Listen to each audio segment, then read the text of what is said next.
My name is Ensley Myers, and I'm 29 years old. 3 weeks ago, at my own baby shower, my mother-in-law handed me an envelope and announced to 50 guests, a list of 47 reasons my son should divorce you. My husband laughed. The room laughed. I didn't. I opened the envelope. I found reason number 23, and I read it out loud. Her face drained of color. That night, every single member of my husband's family blocked her number. Before I tell you what was in that envelope and why it destroyed her, please take a moment to like and subscribe, but only if you genuinely enjoy this story. Also, drop a comment and tell me where you're watching from and what time it is there.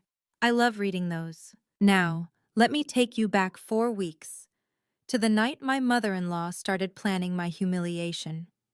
It was a Tuesday night, 10 o'clock. I was lying on the couch with my swollen feet propped up on a pillow. 7 months pregnant, and every part of me ached. Ryan was on the phone with his mother. Again. I could hear Patricia's voice through the speaker, sharp, efficient, like she was running a board meeting instead of discussing a baby shower. "I've got everything planned," she said. "The caterer, the decorations, the guest list. Just tell Ensley not to worry about a thing." Tell Ensley, not ask Ensley. Ryan glanced at me. "Mom says she's handling it all. Can I talk to her?" He hesitated, then handed me the phone. "Patricia, hi. I was thinking maybe we could—" "Oh, Ensley." Her voice shifted. Sweeter now. The kind of sweet that made my teeth hurt. "You don't need to worry about anything, dear. Just rest. These things require experience. I had an idea for the theme, actually. Something simple. That's lovely." She cut me off. "But I think my concept fits better. You've never planned a large event, have you?" The pause hung there.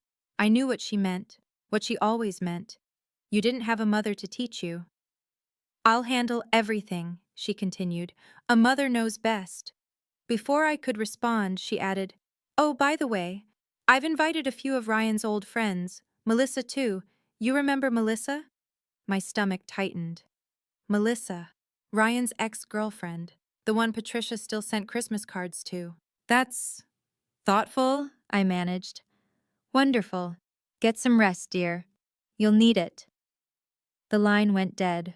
Ryan took the phone back. "See? She's got it covered." I stared at the ceiling. Why would she invite Melissa to my baby shower? 1 week before the shower, we had dinner at Patricia's house. I wore my favorite maternity dress. Navy blue, soft fabric, the only thing that still fit comfortably. I'd bought it with my own money, picked it out myself. It made me feel like me. The dining room was full. Ryan, his sister Diane, Aunt Margaret, a few cousins, everyone passing dishes, making small talk. Patricia sat at the head of the table. "Ensley," she said mid-conversation, loud enough for everyone to hear. "That dress is interesting." I looked down. "Thank you. Navy is tricky, though." She tilted her head. "Dark colors can make a woman look so heavy, especially when she's carrying." The table went quiet. "I'm comfortable in it," I said. "Of course you are," she smiled. "Comfort is important. I just think, if your mother were here, she might have mentioned that." The silence stretched. Aunt Margaret's fork paused mid-air. Diane stared at her plate. Ryan cleared his throat. "Mom, come on." But he didn't finish. He never finished. I kept my smile in place. "I appreciate the advice, Patricia, but I'm comfortable with who I am." She blinked, then laughed, light, dismissive. "Of course, dear." After dinner, I was washing my hands in the bathroom when Diane slipped in. "Hey." She closed the door behind her. "I'm sorry about her. I know she's been difficult."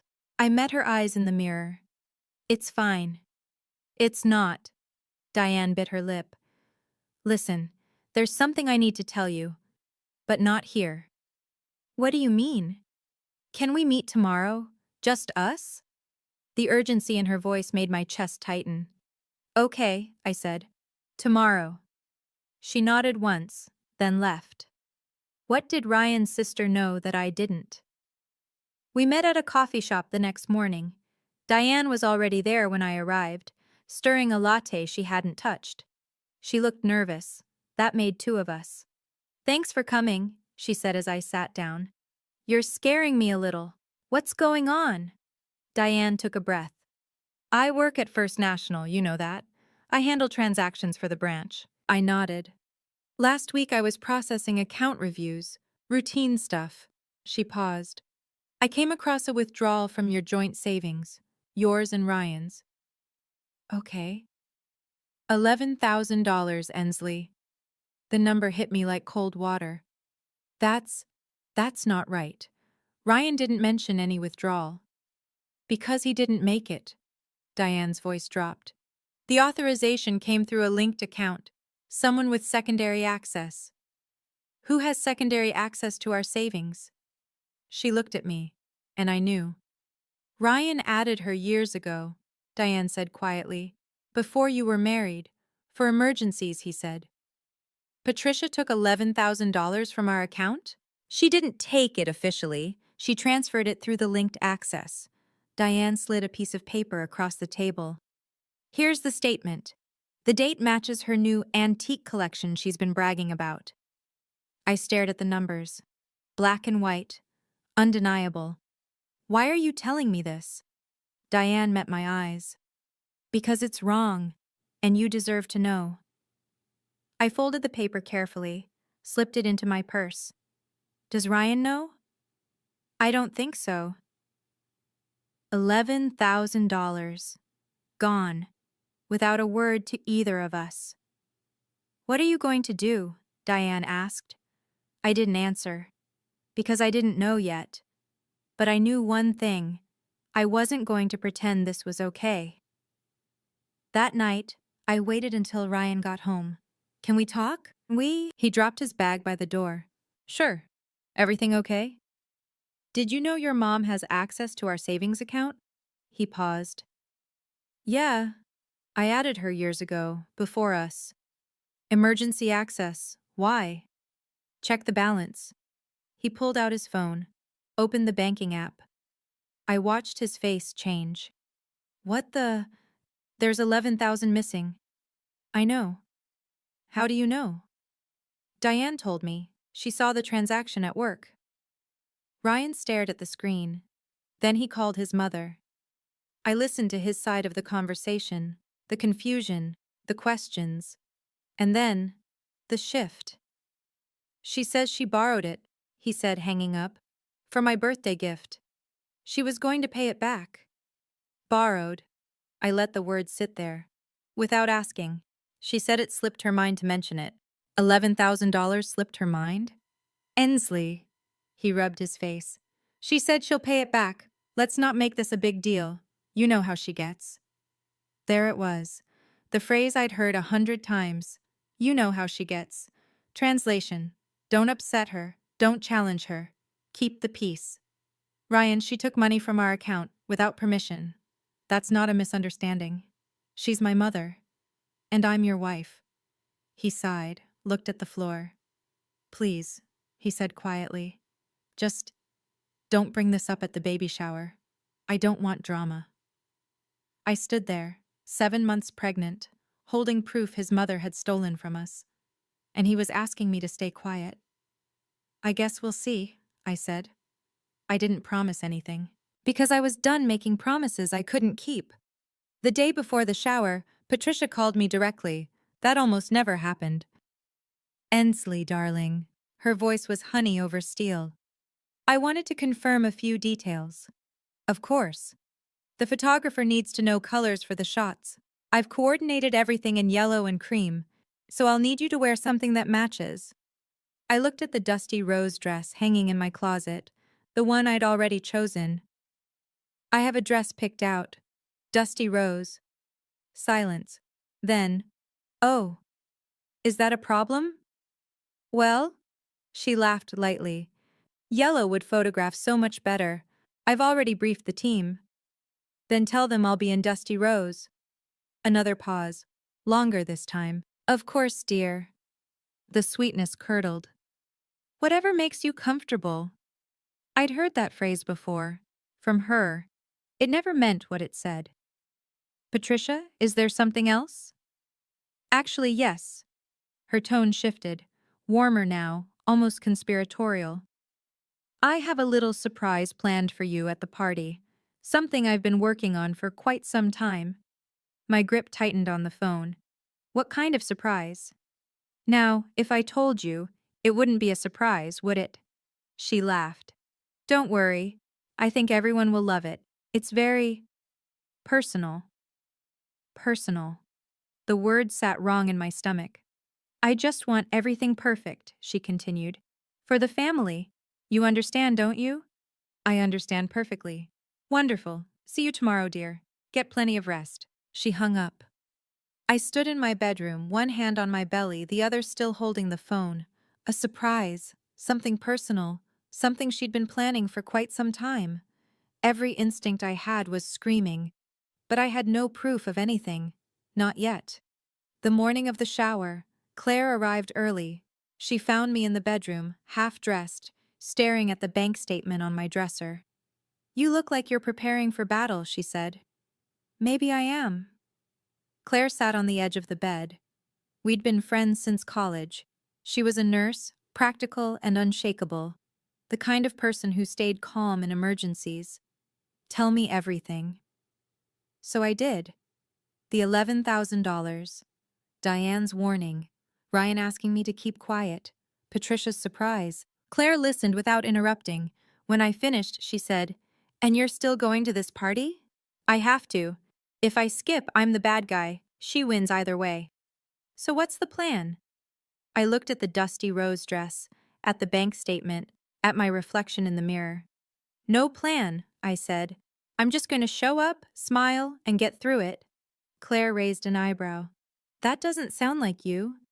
What do you mean? You're an analyst, Ensley. You don't walk into situations without data. I almost smiled. She knew me too well. I opened my purse and pulled out the folded bank statement, showed it to her. I have the data. I just don't know if I'll use it. Claire looked at the paper, then at me. Whatever happens today, she said, I've got your back, and my phone is fully charged. For what? Documentation. She shrugged. You never know. I hugged her. For a moment, I felt less alone. Thank you. Don't thank me yet. She pulled back, grinning. Let's go watch your mother-in-law's surprise. I have a feeling it's going to be memorable. She had no idea how right she was. Patricia's house looked like a magazine spread. Yellow and white balloons clustered in archways. Streamers caught the afternoon light. A banner over the fireplace read, Welcome Baby Myers, in gold cursive. 50 guests milled about with champagne and finger foods. Cousins, aunts, family friends. Some I knew, most I didn't. It was beautiful, and not a single detail had been run by me. Ryan squeezed my hand as we walked in. See, Mom really outdid herself.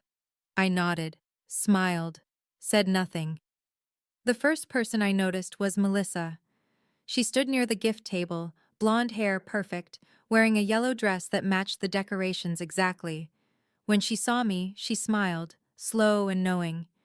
Had Patricia coordinated their outfits? Ensley, there you are! Patricia swept toward us, arms outstretched. She wore cream silk, pearls at her throat. Picture-perfect hostess. She pulled me into a hug, close, tight. Our beautiful mama-to-be, she announced to the room. Everyone applauded. But as she held me, she whispered, Glad you didn't wear yellow. Makes things easier. Before I could ask what she meant, she released me and turned to greet another guest. Makes things easier. I found Claire across the room. She raised her eyebrows in a silent question. I shook my head slightly. The next hour was a blur of small talk and forced smiles. Every few minutes I caught Patricia watching me, pleased, anticipatory. Then, at exactly 3 o'clock, she clinked a fork against her champagne glass. The room fell quiet. Everyone, please gather around, Patricia announced, beaming.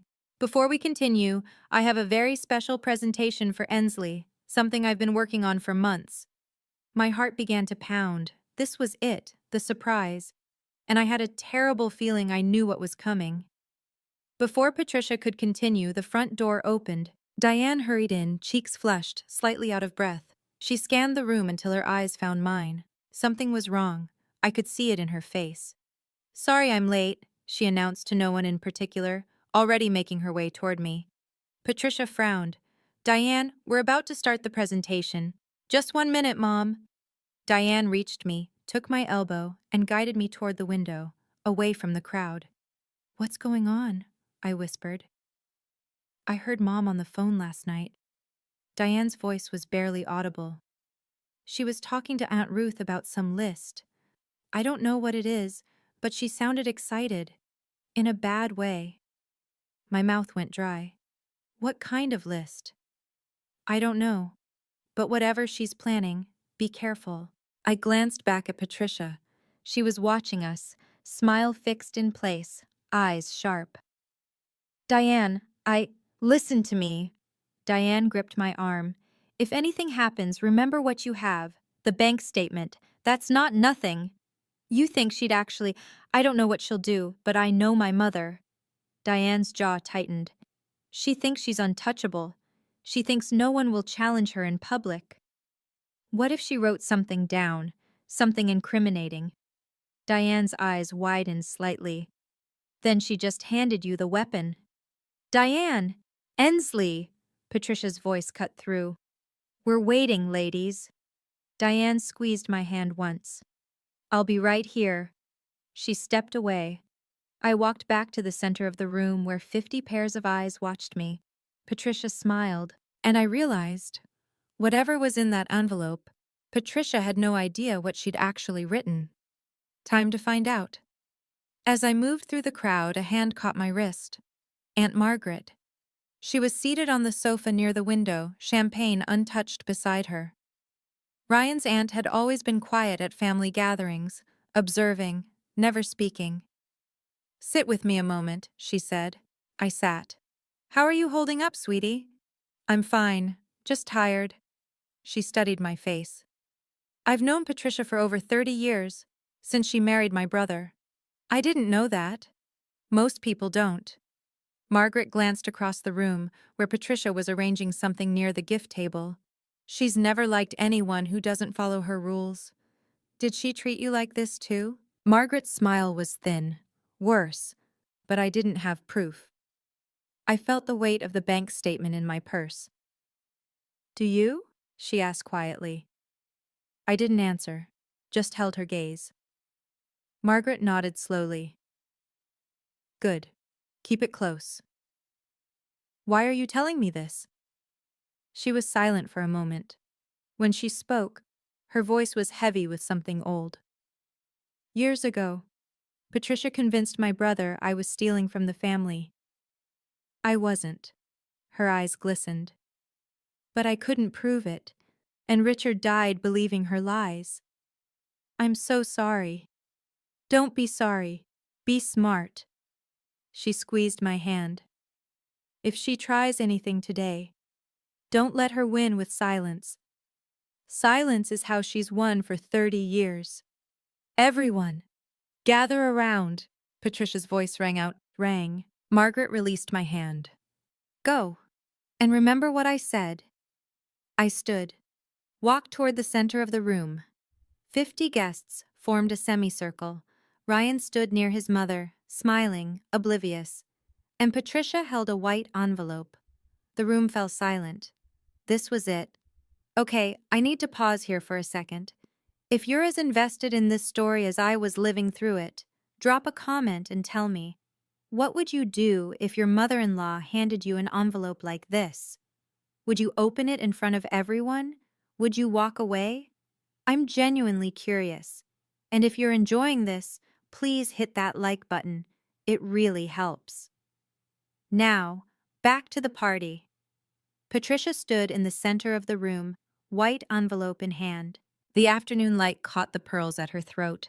She looked every inch the gracious hostess, warm, welcoming, benevolent. "Ensley, sweetheart." She extended her hand.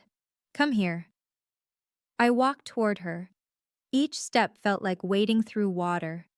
50 guests watched, smiling, expectant. They thought this was part of the celebration. "I've put so much thought into this moment," Patricia said, loud enough for everyone to hear. "As a mother, I only want the very best for my son." Murmurs of agreement, nods. Someone said, "How sweet." Patricia held out the envelope. "This is a list," she announced, "of 47 reasons my son should divorce you." For 1 second, the room was completely silent. Then Ryan laughed. It started small, a surprised chuckle. Then it spread. Aunt Ruth laughed. Cousin David laughed. A woman I didn't recognize laughed so hard she dabbed her eyes. They thought it was a joke, a gag gift, mother-in-law humor. Patricia laughed too, her eyes crinkling at the corners. But I noticed. Her gaze never left my face. This wasn't a joke. She wanted to see me break. Ryan nudged me. "Come on, babe. Open it." I took the envelope. It was heavier than I expected. "Go ahead," Patricia said sweetly. "Read it. It's all in good fun." Her smile sharpened. "Unless you're afraid of what you'll find?" Another ripple of laughter from the crowd. I looked at Ryan. He was still smiling, waiting for me to play along. I looked at the envelope in my hands, and I thought about every dismissive comment, every backhanded compliment, every time I'd stayed silent to keep the peace. I wasn't afraid. I was done. I opened the envelope. Inside were 4 pages, white paper, neatly typed, numbered 1 through 47. The room was still buzzing with amusement. Someone whispered, "This is priceless." Another said, "Patricia's such a character." I began to read. Number 1. She doesn't know how to cook a proper roast. Number 4. She convinced my son to move 20 minutes away from me. Number 7. She works too much. A wife should be home. Number 15. She's too independent. A good wife relies on her husband. The complaints were petty, small. The kind of grievances a bitter woman collects over years, polishing them like stones. But I kept reading. Number 19.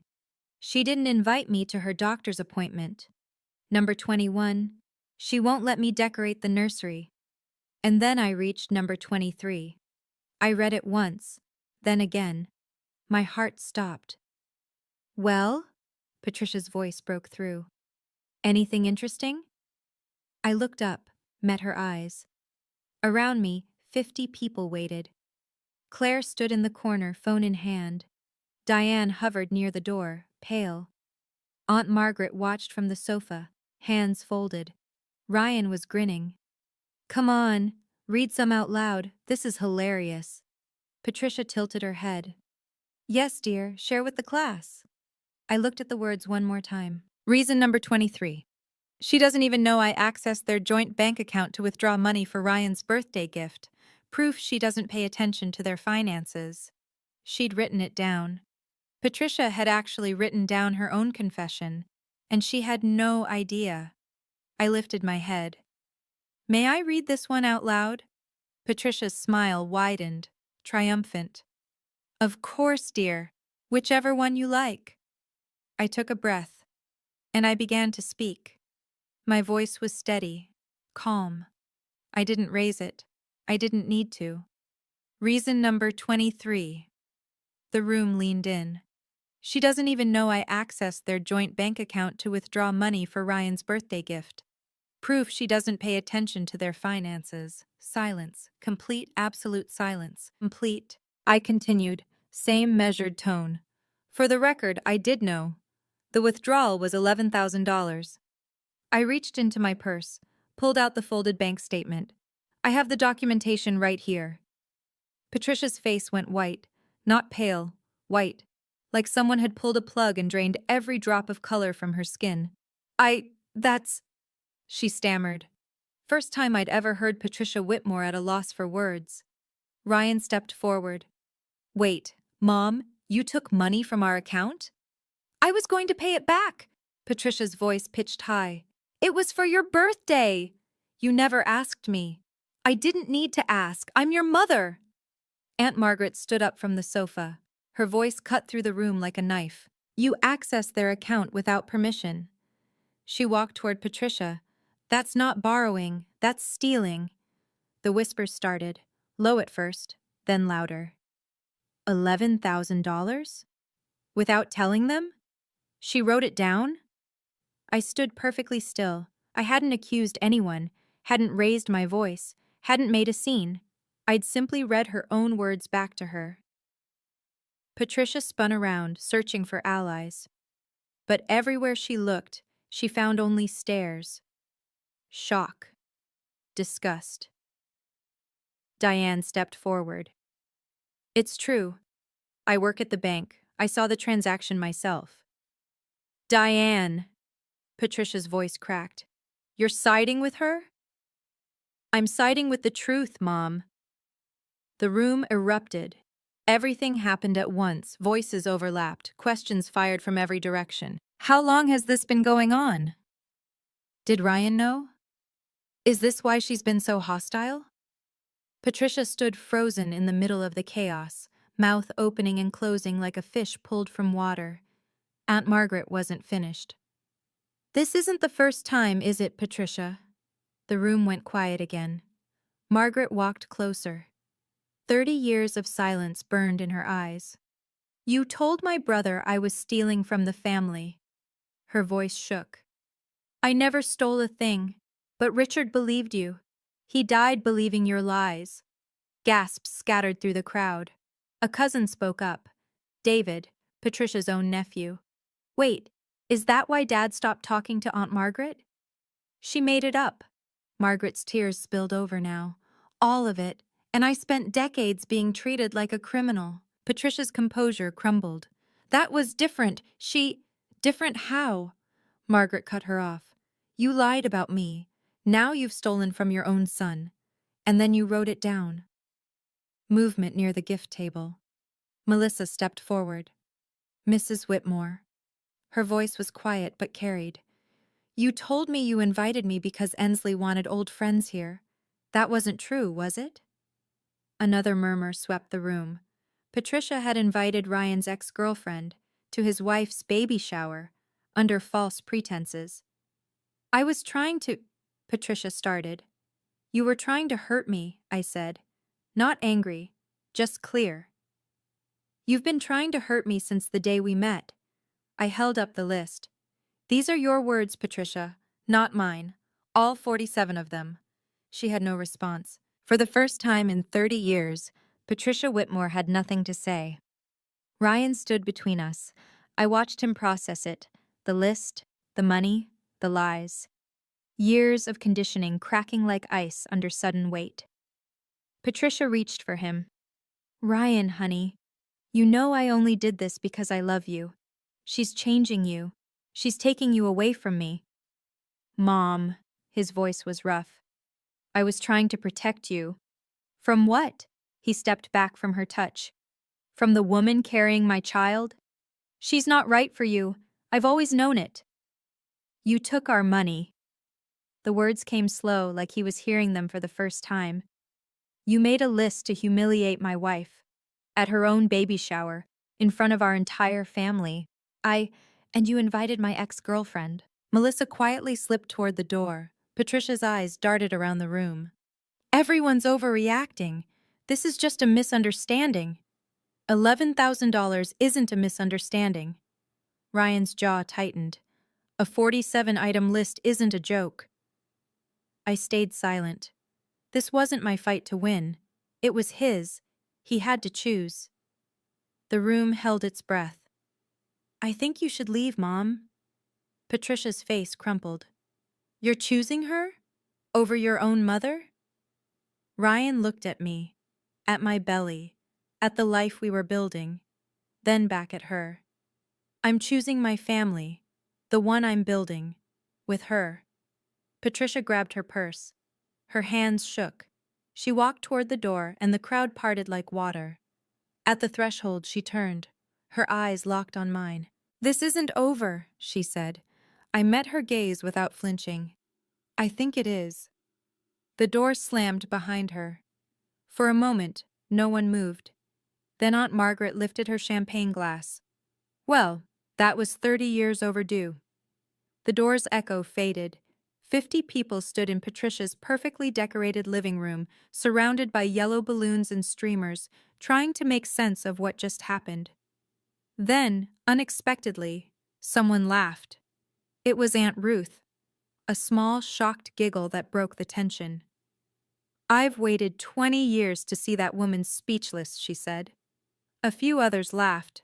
Nervous, relieved laughter. Diane crossed the room to me. "I'm so sorry about all of this. Are you okay?" I took a breath. Let it out. "I think I'm better than I've been in months." Claire appeared at my side, phone still in hand.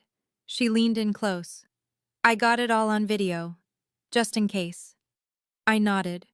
"Not for revenge, just for protection. There's a difference." Ryan came to me then. His face was pale, eyes red. "Ensley." His voice broke. "I'm sorry. I should have seen this sooner."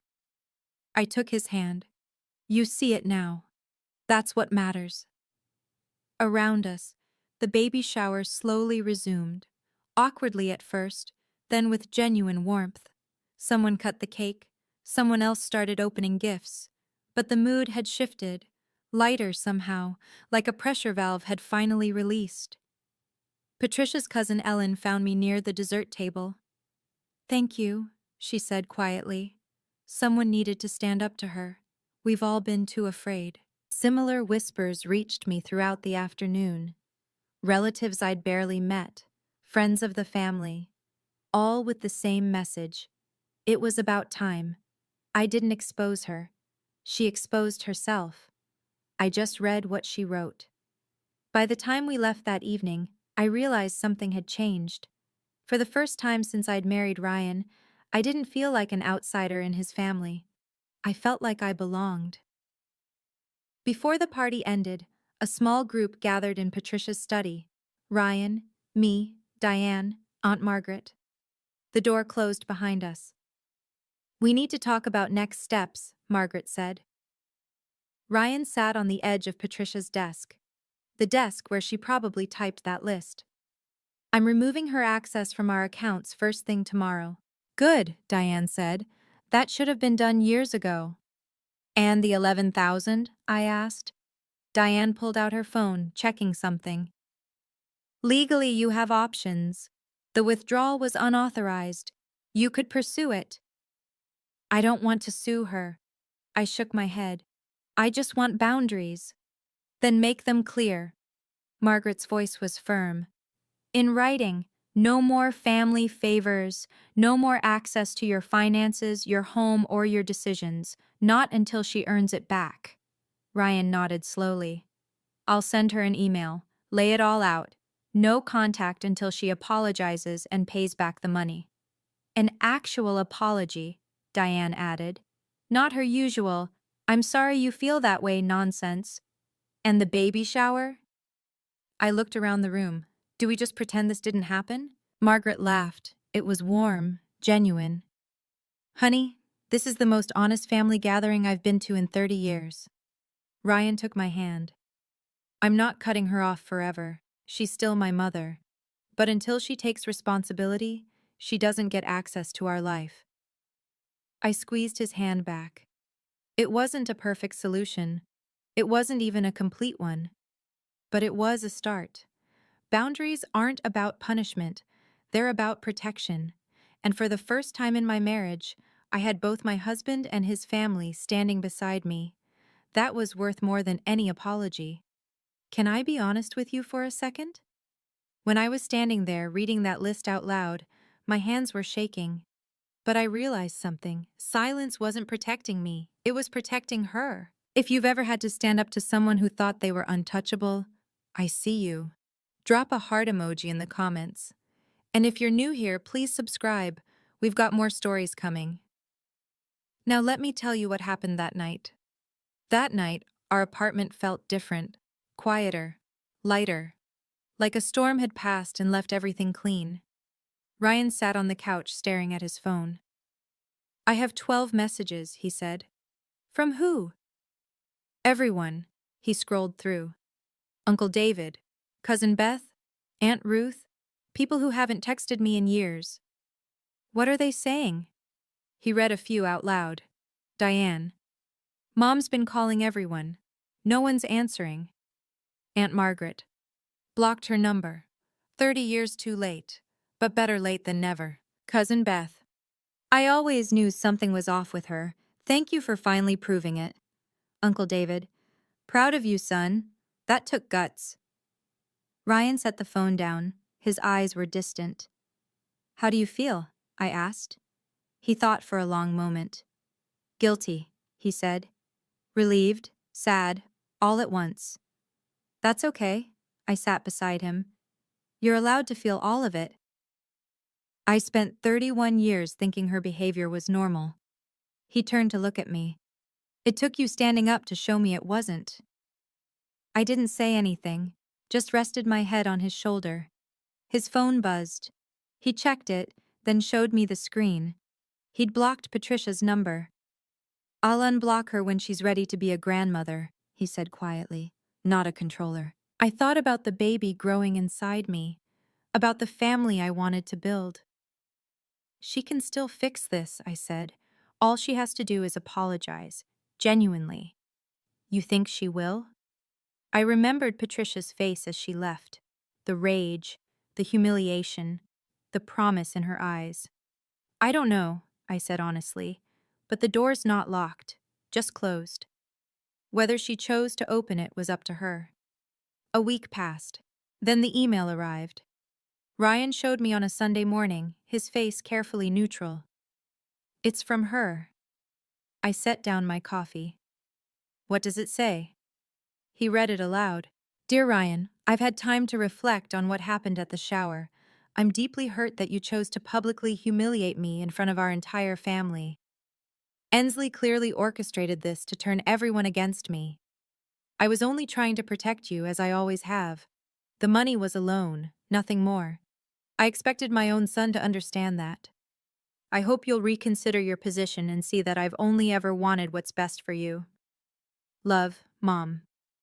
He put the phone down. I waited. She's not apologizing, he said finally. She's explaining why she was right. I know. She's blaming you. I noticed. He rubbed his face. What do I do? I thought about it. About Patricia. About second chances. About boundaries that mean nothing if they bend at the first test. That's your call, I said, but if you respond, be clear.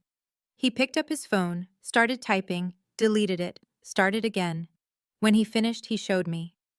Mom, until you genuinely apologize to Ensley and pay back the money, I won't respond. I love you, but I love my family more. You didn't have to mention my name. Yes, I did. He looked at me. You're the reason I finally see clearly. He hit send. We didn't expect a response, and we didn't get one. But 1 week later, Diane called. $11,000, she said. Just appeared back in your account this morning. No note, no message. The money was returned. The apology wasn't. Some things take longer than others. 2 weeks after the money appeared, Diane called again.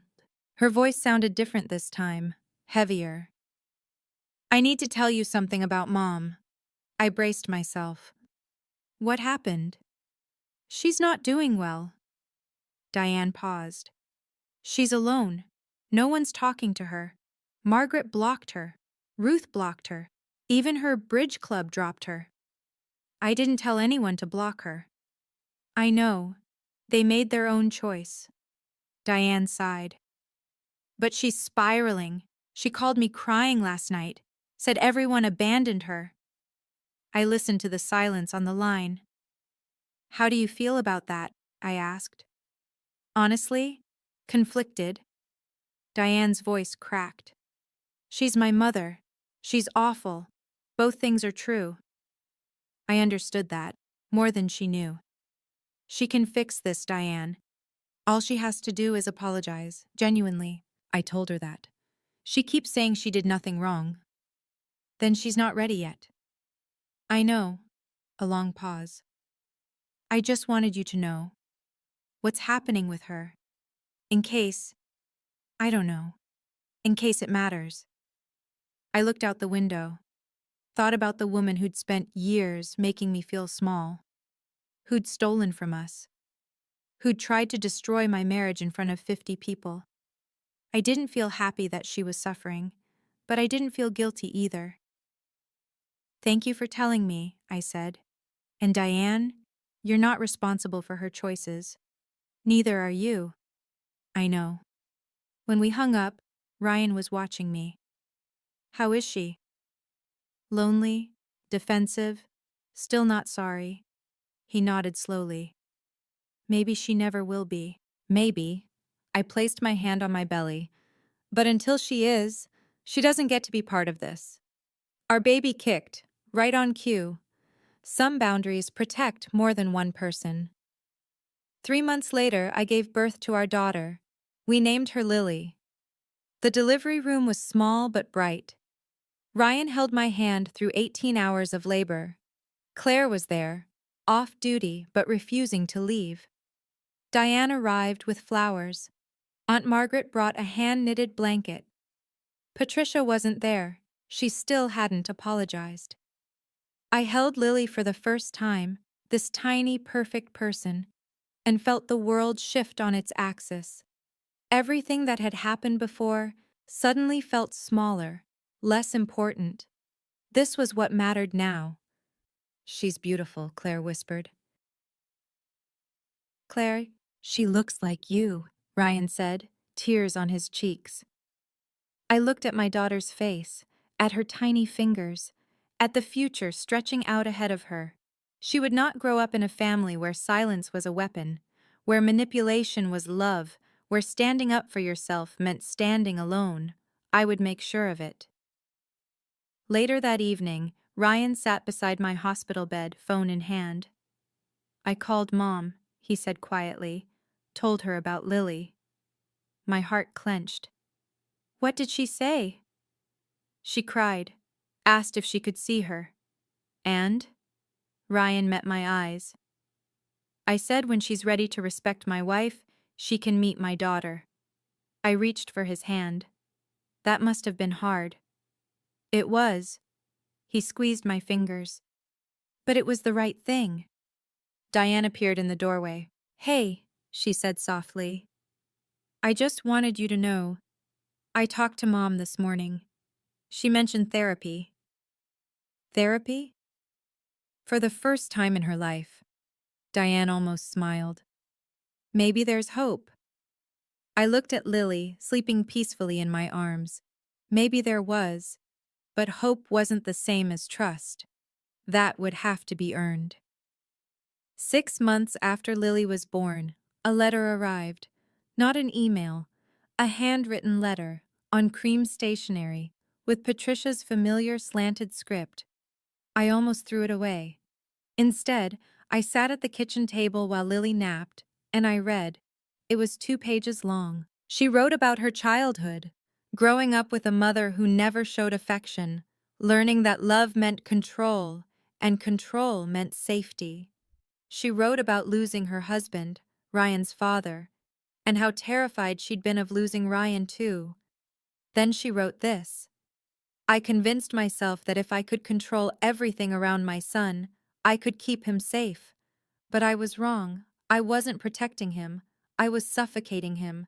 And I was cruel to you because you threatened the only kind of love I knew how to give. I'm sorry. Not sorry you feel that way. Not sorry if I hurt you. I'm sorry for what I did. For the list. For the money. For every time I made you feel like you weren't enough. You are enough. You always were. I was just too broken to see it. I read the letter twice, then a third time. Ryan came home to find me at the table, the pages spread before me. He read it in silence. When he finished, his eyes were wet. What do you want to do? I asked. He looked at me. What do you want? I thought about it. The pain, the humiliation, the scars, but also the possibility. We can meet, I said finally. Once, in a public place, with clear rules. And if she breaks them? Then we're done. Ryan nodded. One more thing, I added. She's not holding Lily until she looks me in the eye and says it in person. Fair. More than fair. But I was willing to try. We met at a coffee shop on a Tuesday afternoon. Neutral ground, public space. Lily and her stroller between us. Patricia looked different, smaller somehow. The sharp edges softened. She wore less makeup, simpler clothes. 6 months of therapy and isolation will do that to a person. She sat across from me, Ryan beside me, a table between us and whatever came next. Thank you for meeting me, she said. Her voice was quieter than I remembered. I nodded, waited. She took a breath. I'm sorry. Her eyes met mine directly. For the list, for the money, for years of making you feel unwelcome in your own family, for using your mother's absence as a weapon. Her voice broke on the last words. I told myself I was protecting my son, but I was just afraid of losing him. And instead of dealing with that fear, I took it out on you. She wiped her eyes. You didn't deserve any of it. And I'm sorry. The coffee shop hummed around us. Normal people having normal conversations. No idea about the history sitting at our table. Thank you for saying that, I said. Patricia's hands trembled on the table. She glanced at the stroller. Can I see her? I looked at Ryan. He gave a small nod. I turned Lily's stroller so Patricia could see. Her granddaughter. 6 months old, sleeping peacefully. Patricia's face crumpled. Tears streamed down her cheeks. She's beautiful. Would you like to hold her? The words surprised even me. Patricia looked at me, startled, hopeful, terrified. Are you sure? I lifted Lily from the stroller, placed her gently in her grandmother's arms. Patricia held her like something precious and fragile, which she was. I watched them together, the woman who had tried to destroy my marriage, holding my daughter. I hadn't forgiven her completely. Maybe I never would, but I'd given her a chance. Because boundaries aren't walls, they're doors. And she'd finally found the courage to knock.